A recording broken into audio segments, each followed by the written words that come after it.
بسم اللہ الرحمن الرحیم۔ السلام علیکم ویورز، امید ہے آپ سب خیریت سے ہوں گے۔ ویورز، ہم آپ کو عام خبروں اور بیانات سے آگاہ کرتے ہیں۔ دوسری ہم گزارش یہ ہے کہ سوشل میڈیا فائر وال ایکٹیو ہے، ممکن ہو تو چینل کو سبسکرائب، ویڈیو کو لائک، شیئر اور کامنٹ ضرور کریں، شکریہ۔ مجھے ملٹری کوڈ لے جاؤ یا جہاں مرضی لے جاؤ، ایک قدم پیچھے نہیں ہٹوں گا۔ عوام کے حقوق اور جمہوریت کے لیے میں ڈٹا رہوں گا، کوئی ڈیل نہیں کروں گا۔ Pakistani Nelson Mandela. عمران خان معافی مانگنے پر آ گئے ہیں، اچھی بات ہے، 9 مئی کی معافی مانگیں، اس کے بعد دیکھیں گے۔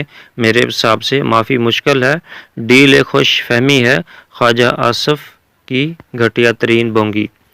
انتظار حسین پنجوتا کی ویڈیو دیکھنے کے بعد جو آنسو میری آنکھوں سے بہہ رہے ہیں، انہیں کیسے روکوں؟ یہ تو ابھی ہماری فوج نے سیاست میں حصہ نہ لینے کا فیصلہ کیا ہوا ہے۔ عاصم منیر اس واقعے سے بری الزماں نہیں ہو سکتے۔ جاوید ہاشمی کے درد بھرے الفاظ۔ نون لیگ اور پی پی نے تابعداری کا لفظ تو چھوٹا ہے، غلامی کا طوق پہنا ہے، وہ کارنامہ سر انجام دیا ہے جس کے بعد وہ یقیناً جمہوریت اور سویلین بالادستی کا راگ الاپنا چھوڑ دیں گے۔ ادارے قوم کی ملکیت ہیں، تینوں سربراہان کو توسیع دینا دیگر افسران کی حق تلفی ہے، اور وہ بھی جعلی پارلیمان کے ذریعے۔ مصطفیٰ نواز کھوکھر کا دبنگ اعلان۔ حکومت کا کوئی مستقبل نہیں، ان کے آخری دن آ گئے ہیں۔ شیخ رشید کا کھڑاک۔ آج جیل میں عمران خان صاحب کو انتظار پنجوتا پر ہونے والے بہیمانہ ظلم کی اطلاع دی۔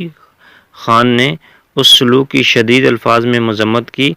فیصل چودھری کا پیغام۔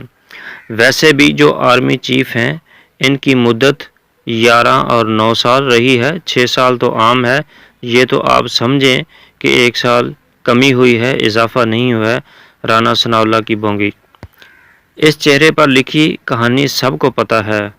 حامد میر۔ 26ویں آئینی ترمیم کا معاملہ سپریم کورٹ کے فل کورٹ کے سامنے نہ لگانے پر جسٹس منصور اور جسٹس منیب کا چیف جسٹس کو خط۔ پریکٹس اینڈ پروسیجر کمیٹی کے فیصلے پر عمل درآمد نہ کرنے پر افسوس کا اظہار۔